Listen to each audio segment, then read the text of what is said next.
Hey, this video is to go over the vehicle navigation system plugin for Atak.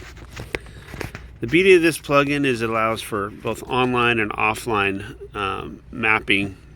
Online using Google Maps and offline using a downloaded database that comes from the vehicle navigation system plugin.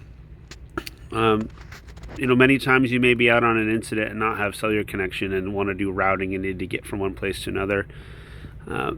That can be problematic if you don't have a cellular connection. So in this instance, we're using the Dixie Fire map. If I'm way out on the line and I need to get to a specific water source or a drop point, and I don't have cellular connectivity and I don't have an address to really get to, what is the best way to route? And the plugin will do that for you. So we'll cover both the online and offline mapping capabilities in Atak. So the first thing you need to do is go to atak.gov and download the VNS plugin.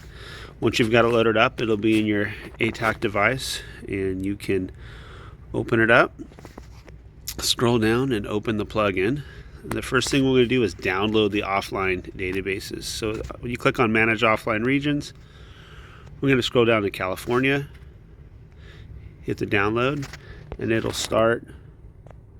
You can scroll down the top of your Android device and you can see that it's starting to download. It's 248 megabytes. I got a pretty good LTE connection, and by the time I close this off, it's going to be probably loaded. So first we'll do is online mapping. So we're going to use the route tool. We're going to simulate. We're going to go to this drop point 603 from the ICP. One caveat I'll talk about with using Google Maps online is Google's taking live data. So if a road is closed due to not allowing normal citizens into an area, it will affect your routing with Google because it does not know that you're a first responder. So I think a good habit to get into is you compare both the Google online and offline routing. So first we'll do an online route. With the route button, we'll hit plus. We're going to use the target button and come up. We're going to go into Susanville and we're going to click on the ICP. So there's the West Zone ICP. Click on that. It gives an address because we are connected to the internet. It will assign an address to it. Hit the target again, and let's go out to this drop point I mentioned before. Drop point 603. And there it is. We'll zoom in. And now it's creating a route. It actually gave an address out in Janesville. We're using the Google routing, and I'll hit create. It's going to create a route, and you can see it's in white color now. I can change that to something a little more evident, like a hot pink. And there it is. I can rename this route and save it for later. I can call it ICP to drop point 603.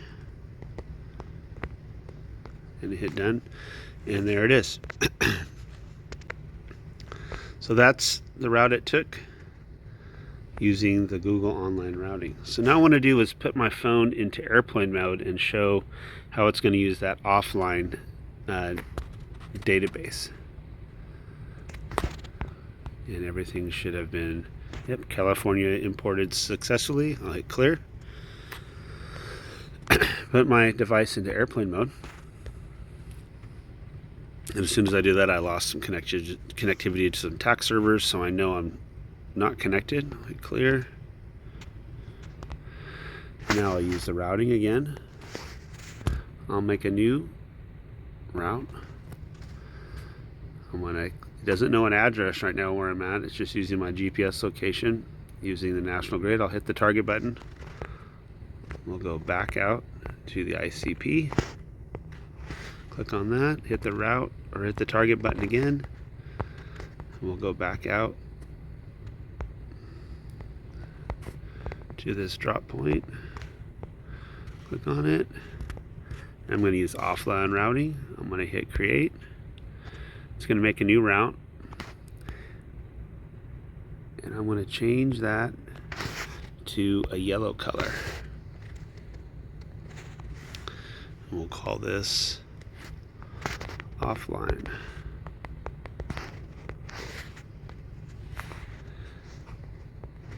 Now you can see that it shows this route here in yellow. And we'll make sure that all routes are turned on. I'll go to navigation here.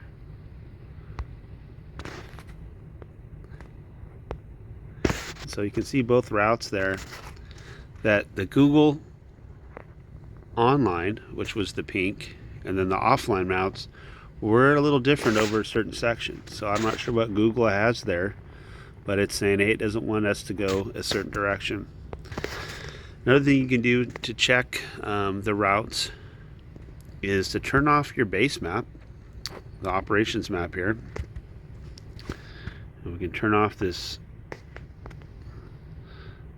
image overlay, turn the navigation stuff on, turn off our image overlay, bring the base imagery underneath.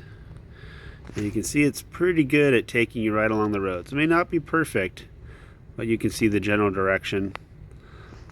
Because the imagery may not be perfect and the route may not be perfect, but it's get you in that general direction down the roads, and then you end right there at the drop points.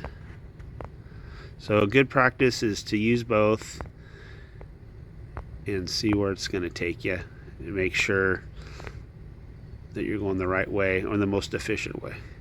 Hope this was a helpful demonstration of the tools available in Atak.